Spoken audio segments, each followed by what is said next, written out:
आनंद हो गया।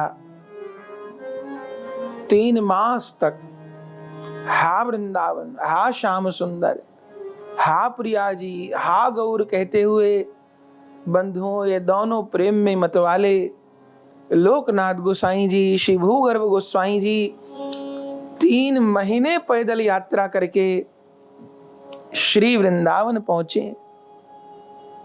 बंधुओं, जैसे ये पता चला है कि हम ब्रज में आ गए हैं, दोनों आत्महारा होकर के ब्रज रज में लौटने लगे, व्याकुल हो गए हैं। श्री वृंदावन को देख करके अतिशय अतिशय आवेश प्रकट हो गया है। पर बंधुओं, अभी सुना कि उस समय का ब्रज वृंदावन आज जैसा नहीं था। न तो ब्रजमंडल में किसी लीला स्थली का किसी को पता था और ना वृंदावन में। पूरा ब्रज वृंदावन जंगलों से आच्छादित था, रास्ते बड़े दुर्गम थे और उन जंगलों में भी जंगली जानवरों का, तस्करों का भय रहता था। बस्ती नाम पर तो कुछ था ही नहीं, कोई बस्ती नहीं थी। मथुरा में तो लोग रहते थे बाकी, और ब्रज वृंदावन में कहीं कोई नहीं रहता था। और थी वनों में तो कुछ जंगलिया जातियां थी जिनको न तो लुप्त लीला स्थलियों का कोई ज्ञान था और ना कोई उनकी इस काम में रुचि थी। अब लोग नहीं रहते थे तो जनश्रुतियां भी नहीं थी। बंधुओं, ऐसे समय में लोकनाथ गोस्वामी जी, भूगर्भ गोस्वामी जी ने प्रथम श्री वृंदावन वास किया है। और बंधुओं, कोई आधार नहीं, कोई भोजन और रहने की व्यवस्था नहीं, तो और तो क्या व्यवस्था होगी। पर बलिहार गौर की आज्ञा है, वृंदावन का प्राकट्य करना है। दोनों वह शूरवीर, वह दोनों गौरनिष्ठ महापुरुष बंधुओं पूरे दिन वन वन घूमते थे, पूरे दिन वन वन घूमते थे और लीला स्थलियों का अन्वेषण करते थे। बंधुओं, कितनी बार तो अपने प्राणों की बाजी लगाकर शायद यहां कोई कुंड का अवशेष मिल जाए, यहां कोई भग्न मंदिर मिल जाए, यहां कोई निशानी मिल जाए। अंधेरी झाड़ियों में यह भी भय होता था कोई हिंसक पशु न बैठा हो, सिंह न बैठा हो और कोई हिंसक पशु न हो। लेकिन प्राणों की बाजी लगा करके अंधकार में झाड़ियों में प्रवेश करते थे, कहीं कोई चिन्ह मिल जाए। और अगर कोई छोटा सा भी चिन्ह मिल जाता था ना, किसी कुंड का, किसी भग्न मंदिर का, हृदय कमल खिल जाता था। और फिर खुदाई करते थे, देखते थे, वहां कुछ गाड़ते थे, कोई साधन नहीं, रस्सी से दूरी नापते थे, सूर्य से देखते थे दिशा कौन सी है, कौन से है, कोई साधन नहीं था बंधुओं। और अगर किसी दिन कोई संकेत नहीं मिलता था, कितनी बार ऐसा होता था 3-3, 4-4 दिन घूमते भटकते हो गए, कोई स्थान नहीं मिल रहा, तब क्या करें, किससे कहें। तब बंधुओं, दोनों के मुख से हा राधे, हा राधे, हा राधे, हा राधे, हा राधे, हा राधे कहते हुए छोटे शिशु के समान दोनों फपक पड़ते थे, बिलक पड़ते थे। प्रिया जी से प्रार्थना करते थे, वृंदा जी से प्रार्थना करते थे, हे वृंदा देवी, हे वृंदावनेश्वरी स्वामिनी श्री राधिका, कब तक भटकाओगी। यह धाम तो आपकी विहार भूमि है। हे प्रिया जी, कृपा करिए, आपकी कृपा के बिना तो श्री वृंदावन का प्रकाश नहीं होगा। कभी वृंदा देवी को प्रार्थना करते थे, हे वृंदा देवी, आपका ही तो ये वन है, वृंदावन है। आप कृष्ण प्रिया हो, कृष्ण लीला विस्तारिका हो, कृष्ण लीला सहायिका हो, कब तक अपने अंचल में धाम को छिपाए रखोगी। हमें कब नंदगांव, बरसाना, राधा कुंड, श्याम कुंड दिखाओगी। कब वृंदावन में हमको वंशीवट, सिंगारवट, चीर घाट, केश घाट, कालीदह इत्यादि लीला स्थली गोचर होंगी। हे धाम आप चिन्मय हो, हे वृंदावन आप अपने स्वरूप का प्रकाश करो, हे वृंदावन सखी आप लीला स्थलियों का प्रकाश करो, हे स्वामिनी राधिका आपका हृदय तो ये वृंदावन है, हमारे भीतर योग्यता नहीं है, पर गौर की आज्ञा से हम आए हैं, आप अपने धाम का प्रकाश कीजिए। बंधुओं, 2-2, 3-3, 4-4 दिन तक जब कोई लीला स्थली नहीं मिलती थी, हृदय से चित्कार उठती थी, और जब चित्कार उठती थी तो उस दिन कोई न कोई विशेष लीला स्थली मिल भी जाती थी। बंधुओं, इस प्रकार आपने ब्रज वृंदावन की खोज की।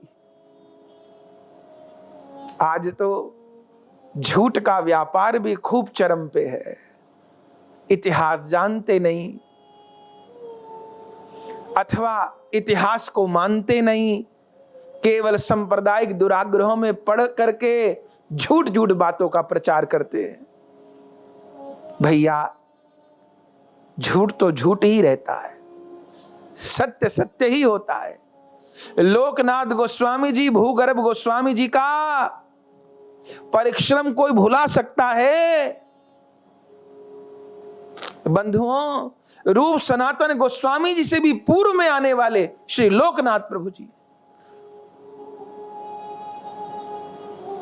ब्रज वृंदावन का प्रकाश कर रहे थे।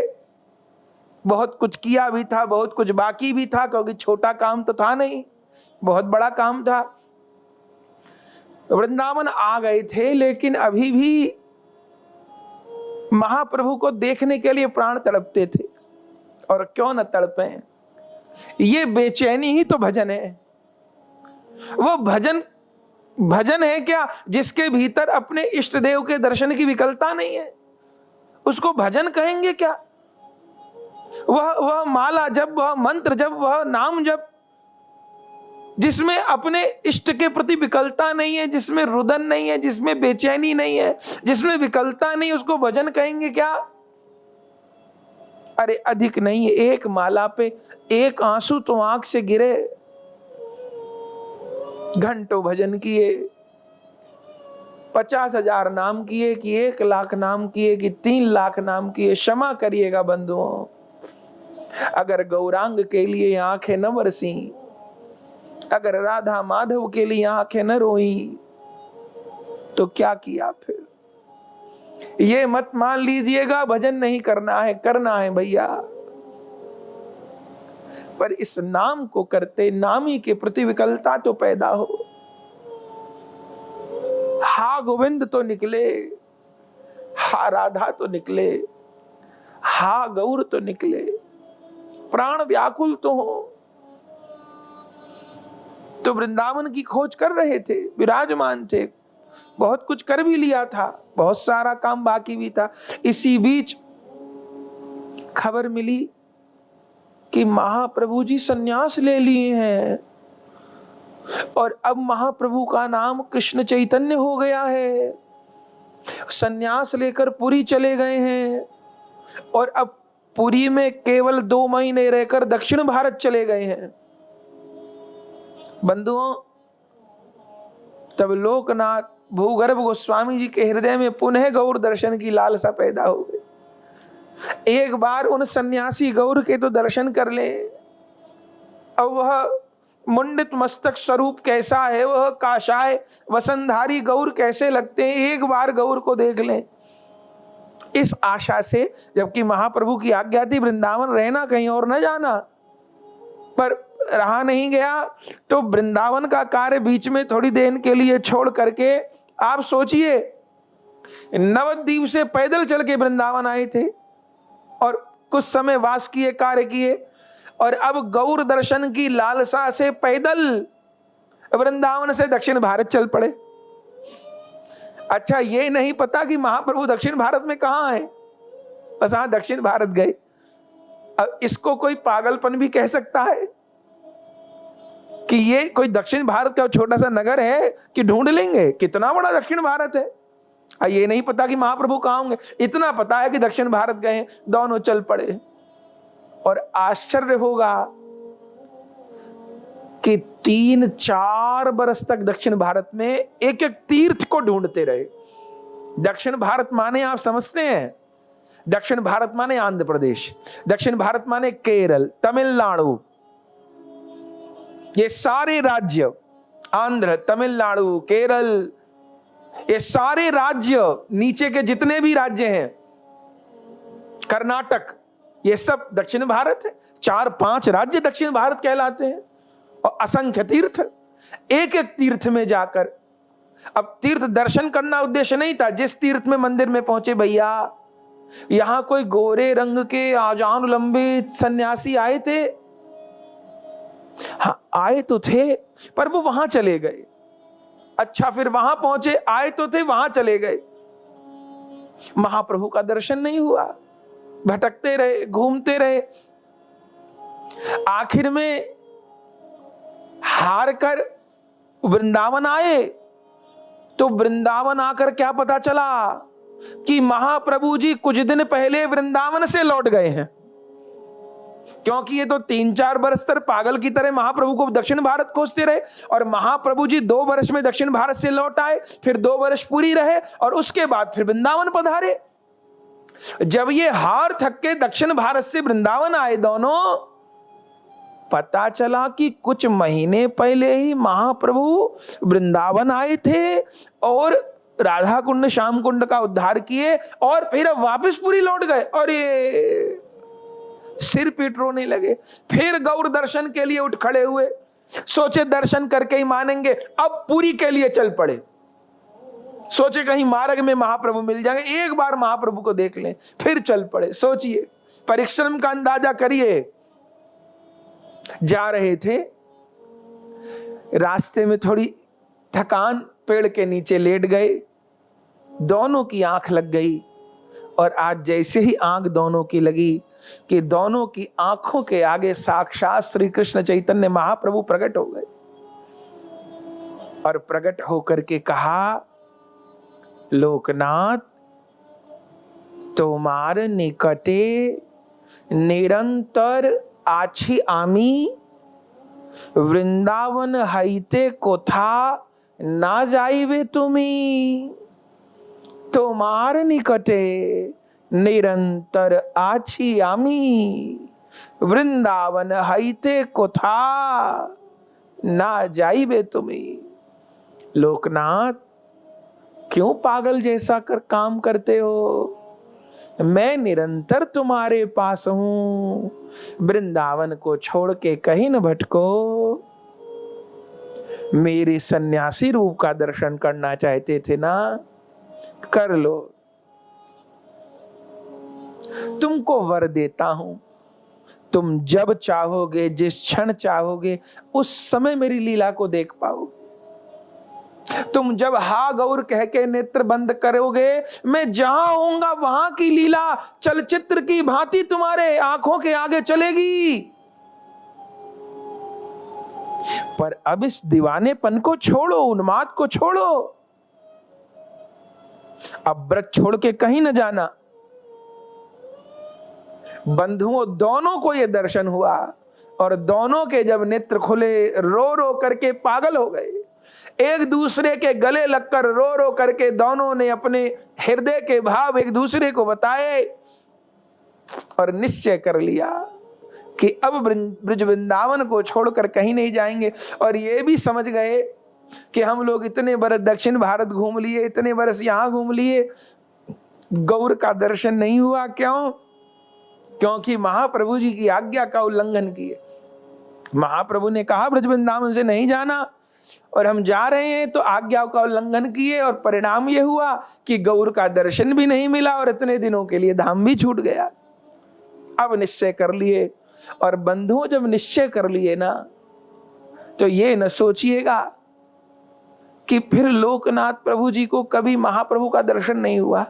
देखो, जिस दिन से लोकनाथ महाप्रभु जी को छोड़ के आए ना नवद्वीप में, बस 5 ही दिन महाप्रभु के साथ आखिर रहे, फिर कभी प्रकट लीला में महाप्रभु का दर्शन नहीं हुआ लोकनाथ प्रभु जी को।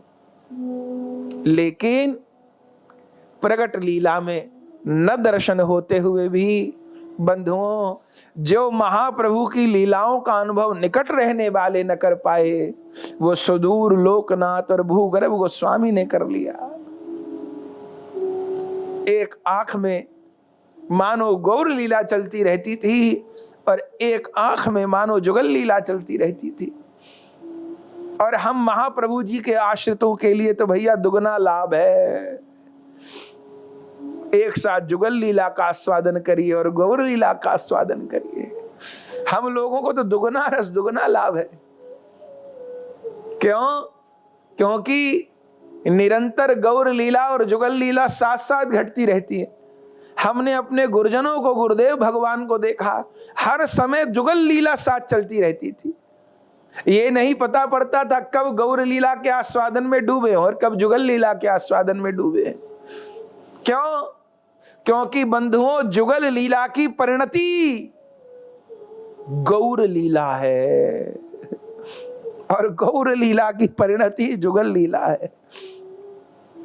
जुगल सरकार विहार करते करते करते करते करते करते निभृत निकुंज में जब अतिशय मिलन की अवस्था में एक दूसरे में समा जाना चाहते हैं, तब गौर के रूप में प्रकट हो जाते हैं। और श्रीमन महाप्रभु जी फिर राधा भाव का आस्वादन करते करते करते करते करते करते करते जब प्रिया जी के भाव में आविष्ट हो जाते हैं, व्यवस्थित हो जाते हैं, तब फिर पुनः जुगल लीला प्रारंभ हो जाती है। तो जुगल से गौर तक और गौर से जुगल तक, इसी चक्कर में तो प्रिय वैष्णव जन घूमते रहते हैं। शरीर जहां रहे तहां रहे, ये मन तो गौर और जुगल को छोड़ के कहीं जाता नहीं। आहा, तो भले शरीर से दूर रहे हो लोकनाथ जी, लेकिन हृदय में सदैव गौर विराजमान। अब कहीं शरीर से आने जाने का संकल्प छोड़ दिए। अब महाप्रभु जी को नाराज नहीं करना है, यहीं रहना है। पुनः अपना कार्य प्रारंभ कर दिए। बंधुओं, ब्रज लीला स्थलियों की खोज में ही एक बार लोकनाथ गोस्वामी जी ब्रज में, अभी वर्तमान में जिसको छाता जिला कहते हैं, उसका प्राचीन नाम है छत्रबन, इसको छाता कहते हैं। आज भी छाता में एक गांव है उमराव, वहां की बात है। तो छत्रबन में उमराव ग्राम में किशोरी कुंड है। उसी उमराव गांव में किशोरी कुंड के निकट ही एक निर्जन स्थान में तमाल वृक्ष के नीचे लोकनाथ जी भजन कर रहे थे, क्योंकि एक निश्चित स्थान तो था नहीं रहने का। कभी किसी कुंड के किनारे, कभी किसी पेड़ के नीचे, कभी किसी कुंज में, जहां थक गए बैठ गए, कुछ जल फल की व्यवस्था हुई पा लिए, फिर खोज में लग गए। रात दिन यही काम था। तो छत्रवन में उमराव गांव के निकट किशोरी कुंड के पास में एक वृक्ष के नीचे बैठे थे, भजन कर रहे थे। भजन करते में अचानक मन में क्या इच्छा पैदा हुई कि अगर मेरे पास ठाकुर जी होते तो कितना अच्छा रहता। सेवा तो हो रही है, ब्रज की खोज के काम में तो लगे हैं, लेकिन विग्रह सेवा और होनी चाहिए। श्रृंगार करते, भोग लगाते, और ठाकुर सेवा का तो अपना सुख होता है। पर फिर मन में सोचे सेवा कर पाएंगे नहीं कर पाएंगे, और ठाकुर भी कहाँ से मिलेंगे, कहीं जाकर के विग्रह खरीदूं ऐसी तो अवस्था नहीं, और ये करना भी नहीं है। ये मन में विचार आया भजन करते करते। हमको तो लगता है सब बंसी वाले की कारीगरी थी, मन में विचार आया। उसी समय क्या हुआ जानते हैं? एक कोई ब्रजवासी बालक गोद में बड़े सुंदर राधा विनोद जी के विग्रह लेकर के, था तो बालक और रूप बनाया था वृद्ध जैसा, वृद्ध के रूप में आया।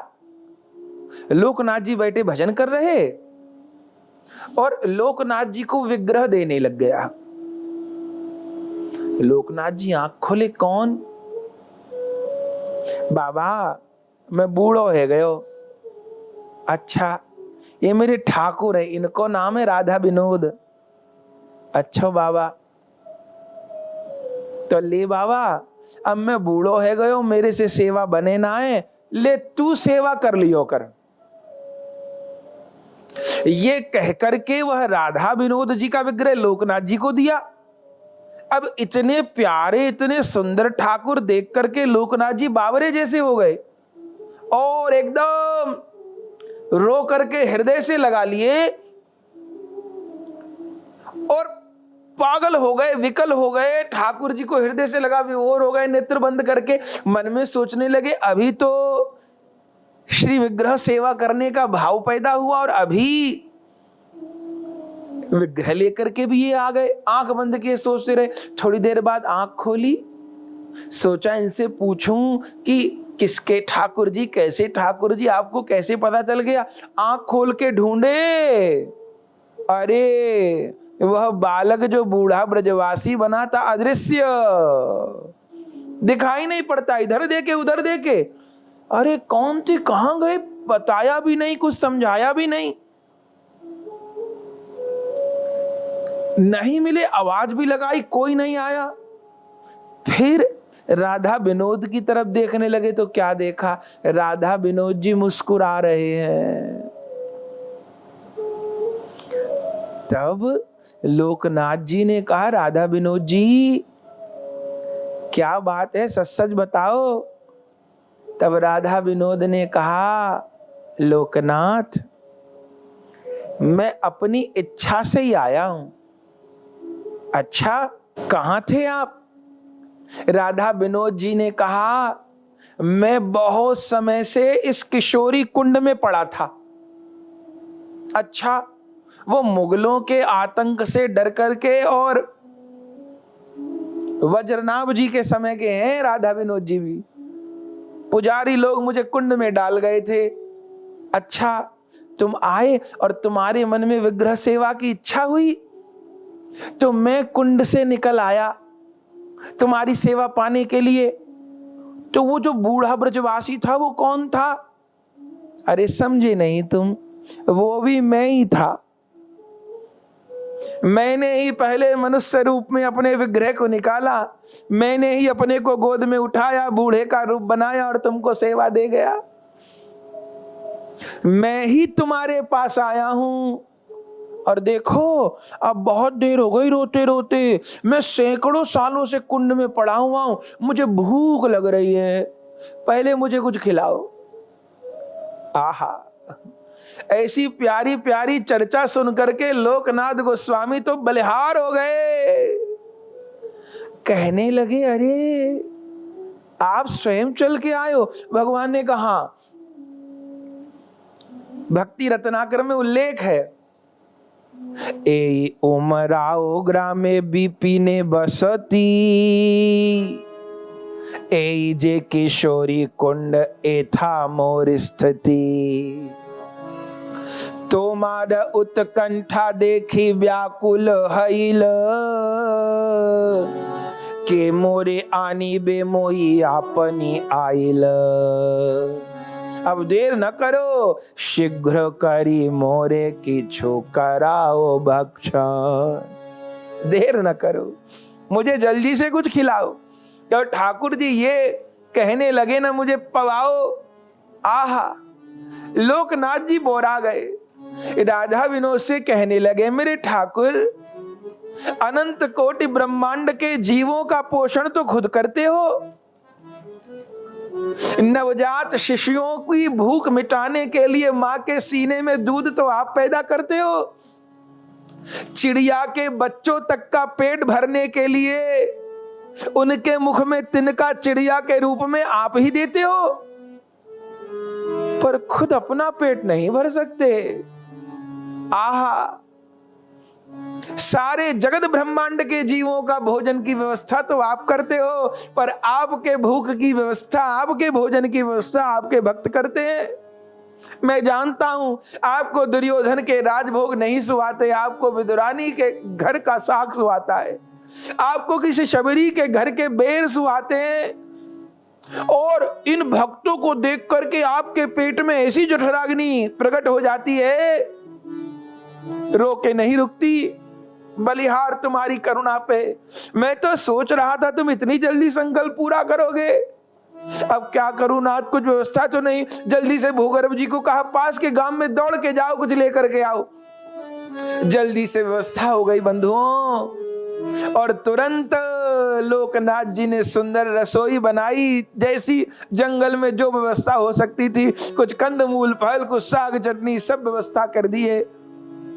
अब कोई बर्तन तो थे नहीं, डौनाओं की पत्तल बना लिए, धोकर सींक लगा के डौना बना लिए, और आज प्रथम किशोरी कुंड के जल से ही अपने राधा विनोद को स्नान कराए, चंदन आदि से श्रृंगार किए, और फिर दिव्य भोग अपने राधा विनोद को अर्पण किए। भोग लगाओ प्यारे, भोग लगाओ। आहा, क्या कहना। और बंधुओं, वो दिन था कि लोकनाथ गोस्वामी जी के उस भजन में, उस ब्रज की खोज के कार्य में, ये राधा विनोद जी की प्रेममयी सेवा और प्रारंभ हो गई। अब उनके पास साधन तो थे नहीं, ये तो एक निष्किंचन साधु थे। कोई ना बर्तन थे, न कोई झाड़ी थी, न कुछ था। और जो उपलब्ध होता था स्नान करा देते थे, और फिर बन के फूलों से, तुलसी जी से सुंदर श्रृंगार कर देते थे। और जो कुछ साग पात फल, अब पक्का ये भी नहीं होता था कि रोज दाल भात बन पाएगा। कभी साग पात, कभी फल, जो होता था भोग लगाते थे। रात के समय, संध्या के समय पुष्प शैया बिछाते थे, और पुष्प शैया पे अपने राधा विनोद को शयन कराते थे। बंधुओं, बहुत सुंदर वर्णन है भक्ति रत्नाकर नरोत्तम विलास में। वर्णन है कि गर्मी के दिन होते थे तो दिन भर पेड़ों के बड़े बड़े पत्ते लेकर, कभी केले के पत्ते लेकर के ठाकुर जी को हवा करते रहते थे। वर्षा आती थी या शीत का समय होता था, अब वर्षा में खुद तो भीगते रहते थे, और पेड़ की कोटर में ठाकुर जी को बिठा देते थे, वर्षा की बूंद न पड़े। सर्दी के समय में खुद तो ठिठुरते रहते थे, पर पेड़ की कोटर में ठाकुर जी को बिठा देते, आसपास सूखी लकड़ी बीनकर अग्नि तपाते ठाकुर जी को, जो साधन उपलब्ध हो सकते थे। ठाकुर तो प्रेम के भूखे हैं, खूब सेवा पूजा लाड़ लड़ाने में बंधुओं आनंद पूर्वक दिन निकल रहे थे। और साथ में लीला स्थलियों के खोज का भी काम होता था। तो सवेरे जल्दी उठकर सेवा कर देते थे, मंगला से श्रृंगार तक की, और फिर लीला स्थलियों के खोज के लिए निकलते थे। और फिर दोपहर में आकर राजभोग बनाते थे, फिर राजभोग पवाते थे, फिर निकलते थे शयन कराने के बाद, फिर संध्या तक आते थे निश्चित स्थान पर, और फिर संध्या से शयन तक की सेवा करते थे। ऐसे काम चलता था। लेकिन इस सेवा में थोड़ा व्यवधान होने लग गया। क्यों? क्योंकि ठाकुर जी को एक स्थान पर विराजमान करते थे, और फिर ब्रज की खोज के लिए जाते थे, तो आने में देर हो जाती थी। अब देर हो जाती तो ठाकुर जी भूखे बैठे, इस बात की परेशानी। और कार्य छोड़ आए तो वो गौर की आज्ञा से ही ब्रज वृंदावन का प्रकाश हो रहा है, लीला स्थली खोज हो रही, तो वो काम छूटेगा तो क्या करे। तो एक दिन चिंता में बैठे थे, राधा विनोद जी से कुछ नहीं कहे, रात में लेटे थे, राधा विनोद जी को शयन करा दिया था, और चिंता में सोच रहे थे क्या करूं। अब सेवा करने में बहुत आनंद आता है, पर अगर सेवा करता हूं तो वह ब्रजलीला स्थलियों वाला काम छूटता है, और खोज का कार्य करता हूं तो सेवा में व्यवधान होता है। समझ नहीं आ रहा था क्या करूं। तब लोकनाथ जी तो सोच रहे थे राधा विनोद सो रहे हैं, पर राधा विनोद सो नहीं रहे थे। राधा विनोद जी ने कहा, लोकनाथ जी सरकार आप सोए नहीं? नहीं, हमें कुछ कहना है। पास ही चले गए जहां सैया, तो फूलों की बिछाते थे, कोई और साधन तो था नहीं, कपड़ा आदि तो था नहीं, पुष्प की सैया पे सुलाते थे। कहो प्यारे लोकनाथ जी, आप कोई चिंता कर रहे हो? हाँ प्रभु, आप तो अंतर्यामी हो, बताने की तो जरूरत नहीं, आप सब जानते हो। मेरे पास इस चिंता का समाधान है। क्या प्रभु? ऐसा करो लोकनाथ, तुम एक झोला तैयार करवाओ सन का, झोला। अच्छा फिर ऐसा करो, सवेरे मेरा स्नान कराया करो, श्रृंगार किया करो, भोग धराया करो, उसमें तो कोई असुविधा नहीं। नहीं असुविधा होती है कि बीच दोपहर में सेवा कार्य छोड़कर कैसे लौटे। हाँ प्रभु, और फिर संध्या की सेवा कैसे हो। ऐसा करो, सवेरे सेवा करके मुझे झोले में पधरा लिया करो। अच्छा, अब फिर उस झोले को गले में टांग लिया करो। फिर क्या होगा, फिर बस वो तुम्हारा झोला ही मेरा चलता फिरता मंदिर होगा। अच्छा ऐसी बात है। हाँ, और तुम भी चले जाते हो, पूरा दिन मेरा मन नहीं लगता, सवेरे से दोपहर तक और दोपहर से संध्या तक। तो फिर अब तुम भी राजी मैं भी राजी, मुझे झोला में टांग के सिर पे मत रखना। लोकनाथ जी ने कहा सिर पे तो रख भी नहीं पाऊंगा, क्योंकि सिर पे तो संभालना पड़ेगा। अब मेरे हाथ में तो बरहा पुराण की पोथी होती है, कागज कलम होता है, जिसके लिए मैं लिखता रहता हूं, जिसमें मैं लीला स्थलियों के बारे में। हाँ, सिर पे ना रखना, गले में ही टांगना। क्यों? गले में टांगोगे तो मुझे बहुत आनंद आएगा। अच्छा तो ठीक है। और ठाकुर जी सवेरे रास्ता बता दिए, उनसे ज्यादा जुगाड़ बताने वाला कौन हो सकता है। सवेरे जुगाड़ बता दिए। अब भक्ति रत्नाकर में क्या लिखा है, बोले शीघ्र करी एक झोला निर्माण करिल। लोकनाथ जी को आज्ञा मिली, लोकनाथ जी ने झोला बनवा लिया एक सन का। शीघ्र करी एक झोला निर्माण करिल, राधा विनोदेर जैन मंदिर हईल। मानो वो झोला राधा विनोद का मंदिर हो। और करते क्या थे, बोले परम अद्भुत रूपे झोला हईल आला, अनुक्षण बख्शे राखे जैन कंठमाला। जैसे कोई अपने कंठ में माला को धारण किए रखे, ऐसे ठाकुर जी को झोला में डालकर धारण किए रहते थे। अब कोई सिंहासन नहीं, कोई सैया नहीं, अब झोला में ही रहो। सेवा करते, झोला से बाहर निकालते, फिर झोला में पधरा लेते।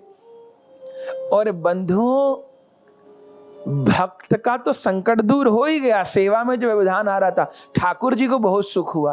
कैसे? बोले ठाकुर जी को सुख इसलिए हुआ कि अपने भक्त के सीने से लगे रहने का उनको अवसर प्राप्त हो गया। ये तो नहीं पता राधा माधव को रतन कुंज में बैठ के कितना सुख मिलता है। ये नहीं पता कि उन प्रिया प्रियतम को कनक भवन में रह करके, कि विशाल मंदिर में रह करके, कि सोने के सिंहासन पे बैठ करके, कि गर्भगृह में रह के कितना सुख मिलता, ये तो नहीं पता। पर ये तो ग्रंथों में लिखा है कि ठाकुर जी को अपने भक्त के हृदय में रह के बहुत सुख मिलता है। इसलिए नरोत्तम ठाकुर जी वैष्णव के हृदय को, प्रेमी महापुरुष के हृदय को गोविंद की विहार भूमि बताते हैं। और बंधुओं, इस वृंदावन वास का उद्देश्य क्या है? इस वृंदावन वास का यही उद्देश्य है कि हमारा हृदय वृंदावन हो जाए। वृंदावन में रह के हृदय वृंदावन नहीं हुआ बंधुओं, तो वंचित रह जाएंगे वृंदावन रस से। तन भी वृंदावन में हो, मन भी वृंदावन में हो, तब बात पूरी होगी। अब तो आनंद हो गया, ठाकुर जी बहुत राजी। और बंधुओं, जो कुछ सेवा व्यवस्था होती करते रहते। भक्ति रत्नाकर में नरहरि जी कहते हैं, फल मूल शाक अन्न जबे जे मिलाए, यतने तहां श्री राधा विनोदे समर्पय। जो मिल जाए समर्पण कर दे। वर्षा शीता दिते एई वृक्ष तले वास, संगे जीर्ण कांथा अति जीर्ण बहिर्वास। बारिश होने लगती, किसी पेड़ के नीचे बैठ जाते, ठाकुर को विराजमान कर देते। और आपनी हईता सिक्त अति वृष्टि नीरे, ठाकुरेर राखिते एई वृक्षेर कोटरे। खुद तो अपने ऊपर ओला पड़ते रहते, पर ठाकुर जी को ओट दे के वृक्ष की कोटर में विराजमान कर देते। अन्य समय ते जीर्ण झोलाए लैया, राखितेन वक्षे अति उल्लसित हिया। कभी वृक्ष की कोटर में जहां बैठे और दोपहर हो गई, अब तो लौटने की चिंता नहीं, ठाकुर साहब वहीं विराजमान कर दिए किसी पेड़ के नीचे झोला बिछा के, अब भोग राग की व्यवस्था कर दी, लाड़ चाव कर दिए। आहा बंधुओं, इस रीति से ये महापुरुषों के चरित्र बंधुओं कसौटी है। हम प्रेम प्राप्ति के मार्ग पे किस स्तर पे है, किस पायदान पे हम हैं। हमारी भावना ठाकुर सेवा के क्षेत्र में, धाम सेवा के क्षेत्र में, आस्वादन के क्षेत्र में, स्मरण के क्षेत्र में, नाम जप के क्षेत्र में हम किस धरातल पे हैं, हम कहां हैं। ये आचार्य महापुरुषों का चरित्र उन महापुरुषों को तो प्रणाम करने का साधन है ही, अपने को नापने का साधन है, अपने प्रेम को, भावना को। इस रीति से और राधा विनोद जी सहयोग भी बहुत किए। लीला स्थली नहीं मिलती थी, राधा विनोद जी संकेत करते, यहां नहीं, अभी और 1 मील आगे जाओ, ठीक है अब दाएं जाओ, ठीक है अब बाएं जाओ, अब नीचे उतरो, हाँ ठीक है अब थोड़ा सा मिट्टी हटाओ, देखो क्या मिलेगा, अरे यहां पर ये कुंड मिलेगा। ठाकुर जी सहायता भी करने लगे, जैसे नारायण भट्ट जी की श्री लाडलिए जी ने सहायता की, ऐसे लोकनाथ गोस्वामी जी की श्री राधा विनोद जी ने की। इसलिए नारायण भट्ट जी ने अपने ग्रंथ ब्रज भक्ति विलास में लिखा है कि लोकनाथ गोस्वामी जी ने लगभग 333 वन और लीला स्थलियों का आविष्कार किया। ये खुद नारायण भट्ट जी के शब्द हैं ब्रज भक्ति विलास ग्रंथ में। इससे लोकनाथ जी की कार्य क्षमता पता चलती है। स्वयं लोकनाथ जी भूगर्भ जी ने अकेले 333 लीला स्थलियों का प्राकट्य किया, खूब कार्य किया। और बंधुओं, फिर कुछ वर्ष पश्चात रूप सनातन जी आ गए, महाप्रभु जी ने भेज दिया। और जब रूप सनातन जी आ गए तब तो क्या कहना, बड़े आनंदित भये।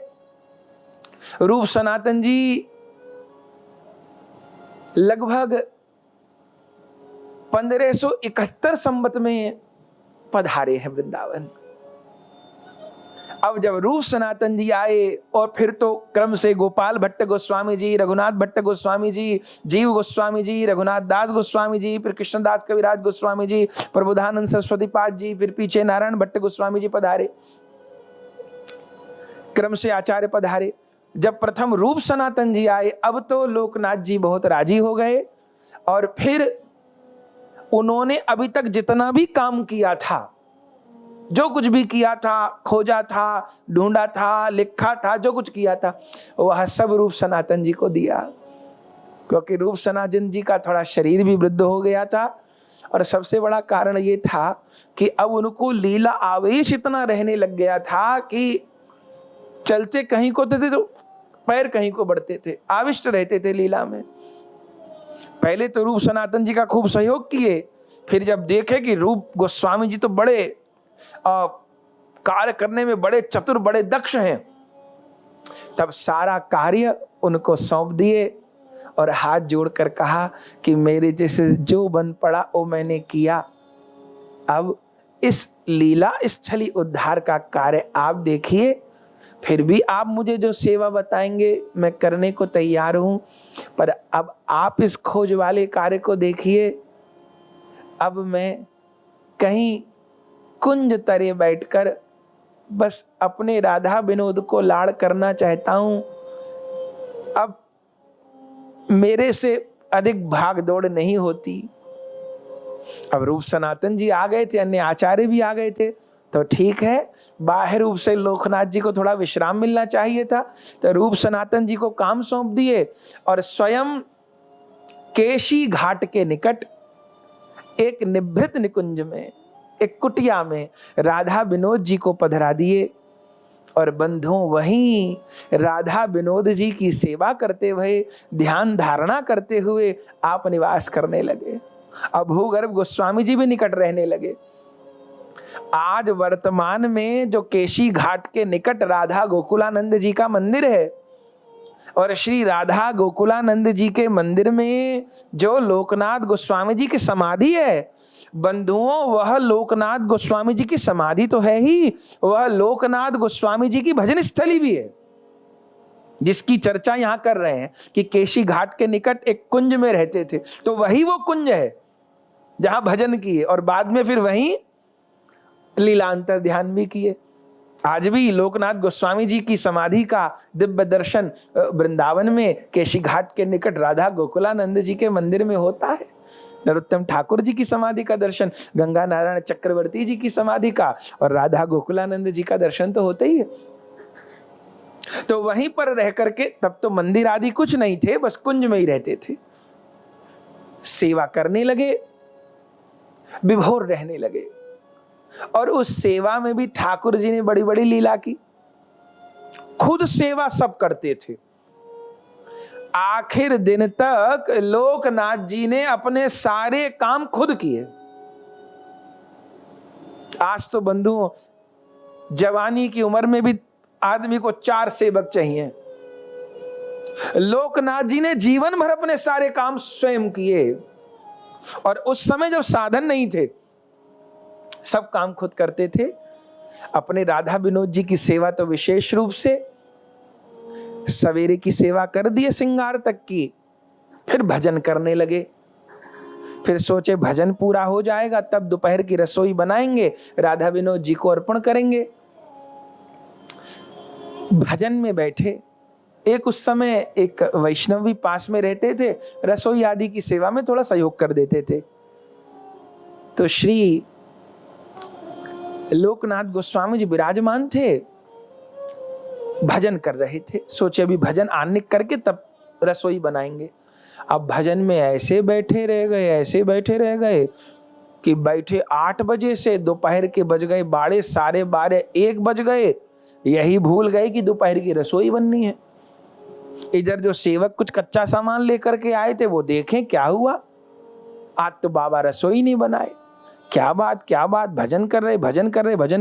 फिर उनको लगा कहीं या तो झपकी लग गई है या किसी भावना में है, और ठाकुर जी भूखे बैठे तो अच्छा नहीं, तो जाकर के अब उठा देता हूं कि उठिए, सेवा में देर हो रही है, राजभोग में देर हो रही है।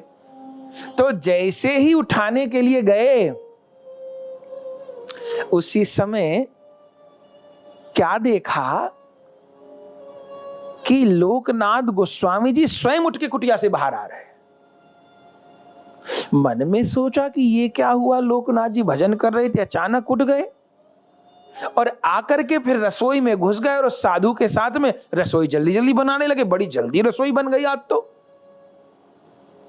इधर जब रसोई बन गई, भोग लगाने जाने लगे, तो वो जो सेवक था जो साथ में, वह जिस कुटिया में लोकनाथ जी भजन करते थे वहां से कुछ लेने गया, पत्तल आदि रखी थी, वहां लेने गया। तो क्या देखा कि रसोई घर में लोकनाथ जी रसोई भी बना रहे हैं और उस भजन कक्ष में लोकनाथ जी अभी आसन पे बैठ के भजन भी कर रहे हैं। उस सेवक की तो मति चकरा गई, 2 लोकनाथ जी कैसे हो गए?